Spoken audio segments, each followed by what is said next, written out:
그러므로 우리는 옛날에 아브라함 카이퍼가 얘기했던 대로 그리스도께서 이 세상 가운데 어떤 한 곳을 향하여서 여기는 내가 통치하는 곳이 아니다, 여기는 나의 영역이 아니다 할 수 있는 곳은 단 1인치도 없다는 말을 카이퍼와 같이 얘기해야 할 것입니다. 하나님께서는 이 세상을 주권을 가지고 통치하고 계시고 지금도 그렇게 운영해 나아가시는 것입니다.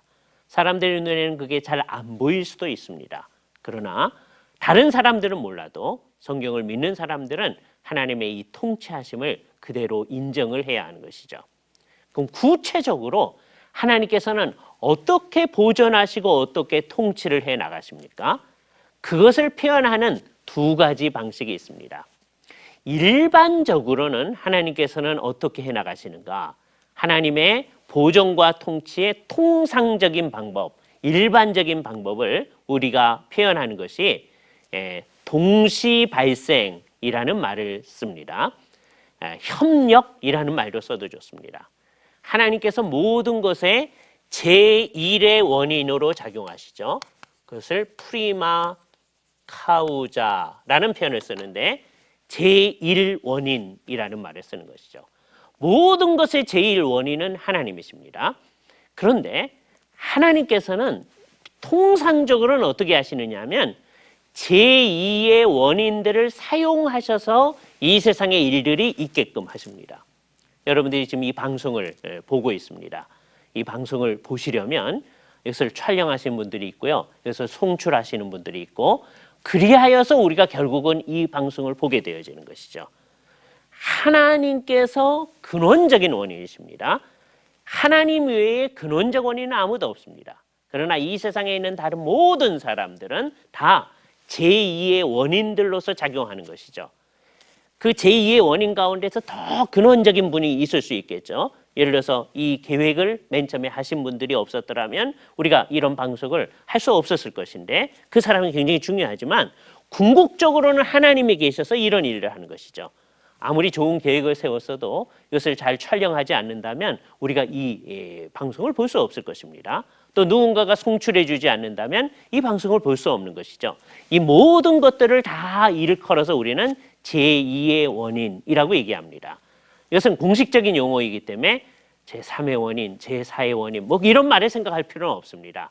하나님이 제1의 원인이시고 이 세상 다른 모든 것들은 다 제2의 원인인데 하나님께서 어떻게 이 세상에 통상적인 일을 하느냐라고 했을 때는 제1의 원인이신 하나님께서 제2의 원인과 협력하여 그 힘을 다 사용하셔서 일을 하신다라고 얘기할 수 있는 것이죠.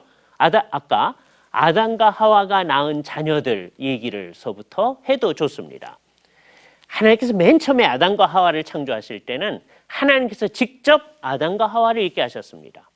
아담의 경우에 있어서는 하나님께서 흙으로 친히 빚으시고 다음에 그 코에 생기를 불러 넣으심으로써 사람이 있게 하셨죠. 하와의 경우에 있어서는 아담으로부터 일부를 끄집어내셔서 사람을 만드셨습니다. 하나님이 직접 창조하신 것이죠. 그러나 가인서부터는 다 아담과 하와의 성관계를 통하여서 이 세상에 있는 모든 사람들이 있게 하셨던 것입니다. 사람들을 사용하신 것이죠. 이것이 하나님께서 제2의 원인을 사용하셔서 일을 하시는 방법이라고 말할 수 있습니다. 그것이 협력 또는 동시 발생이라고 얘기할 수 있는 것이죠. 그래서 우리는 늘 이 두 가지를 다 존중해야 합니다. 제2의 원인들을 우리는 존중합니다. 그러나 제2의 원인들만 생각하지 아니하고 제1의 원인이신 하나님도 늘 생각해야 하는 것입니다. 통상적으로는 그렇게 되어진다는 것이죠. 예를 들어서 이런 상황을 한번 생각해 보시죠. 어떤 아기가 갑자기 큰 교통사고가 있게 되어졌다고 해봅시다. 그렇게 심각한 상황이 아니어서 그 아이의 아버지가 의사 선생님이신데 자기의 친한 친구로 하여금 수술을 하게 했다고 해보세요. 그리고 어머니는 채플실에 올라가서 열심히 기도했다고 해봅시다. 수술이 성공적으로 마치고 그 아이가 회복되어졌을 때 믿지 아니하는 의사 선생님인 아빠는 뭐라고 얘기할까요?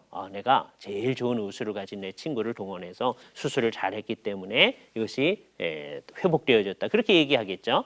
그런 태도는 제2의 원인은 생각했지만 제1의 원인은 생각하지 않는 태도입니다. 그런가 하면 어머니는 당신이 그렇게 했을지 모르지만 내가 하나님께 기도해서 하나님께서 회복시켜 주셨습니다. 그렇게 얘기하겠죠. 그 태도가 너무 지나치게 나타나면 제1의 원인인 하나님은 생각했지만 제2의 원인은 생각하지 않는 생각이 되고 맙니다. 진정한 신앙은 제1의 원인과 제2의 원인을 다 같이 고려하는 것입니다. 그것이 하나님이 섭리하시는 통상적인 방도이기 때문입니다. 그러나 이것을 얘기하면서 우리는 동시에 하나님께서 직접 간섭하시는 방법, 비상한 섭리가 있다는 것도 이야기하지 않을 수 없습니다. 그런 비상한 섭리를 우리는 기적이라고 얘기합니다. 평상적 섭리, 제2의 원인을 사용하셔서 제1의 원인이신 하나님께서 일하시는 섭리, 그것을 기적이라고 너무 많이 표현하면 기적이 아닌 게 되고 맙니다. 신앙이 아주 좋으신 분들 가운데서는 우리가 사는 모든 게 다 기적이야 이렇게 표현하는 경우도 있습니다. 그게 말씀하시는 뜻이 무엇인지 우리는 잘 알지요. 그러나 그렇게 모든 것이 다 기적이 되어버리면 진짜 기적은 그 의미가 퇴색되어지는 겁니다. 우리 주 예수 그리스도께서 이 세상에 오시는 일, 그건 정말 기적에 해당합니다. 왜냐하면 우리들이 엄마 아빠가 있어서 이 세상에 탄생하는 것과는 다른 방식으로 아버지의 힘이 전혀 사용되지 아니하는데 하나님께서 직접 동정녀인 마리아에게 아기가 생길 수 있도록 작용하셨기 때문에 그게 기적인 것이죠. 제2의 원인을 사용하지 아니하고 하나님께서 직접 간섭하시는 방식, 그것이 비상섭리가 되는 것입니다. 그래서 모든 섭리는 다 비상섭리가 아니라고 하는 것을 우리는 생각해야 됩니다. 비상섭리가 있고 비상적이지 않은 평상적인 섭리가 있는 것이죠. 우리의 삶의 대부분의 것들은 다 평상적인 섭리로 일어날 수가 있습니다. 그러나 필요하다면 하나님께서는 제2의 원인을 역행해서 그것을 사용하지 아니하고 그것의 방식을 뒤집어서 놀라운 일을 일으키실 수도 있는 것입니다. 지구가 잠시 멈추어 설 수가 있죠. 그럴 때 온 세상은 뒤죽박죽이 될 겁니다. 그러나 하나님께서 그렇게 하지 아니하고서 지구가 잠시 멈춰지도록 할 수가 있습니다. 그냥 이 세상의 자연적인 법칙만을 생각하는 사람들은 어떻게 그럴 수 있느냐 그렇게 생각하겠지만 하나님께서는 다른 모든 조건이 그대로 있으면서 잠시 지구가 멈춰 설 수 있게 하실 수가 있다라고 하나님의 전능한 힘을 생각해야죠. 그러나 날이면 날마다 이렇게 놀라운 하나님의 능력만을 찾는 것은 진정한 기독교의 방향이 아니라고 하는 것을 우리는 유념해야 됩니다. 우리는 기적의 가능성을 항상 열어놓습니다.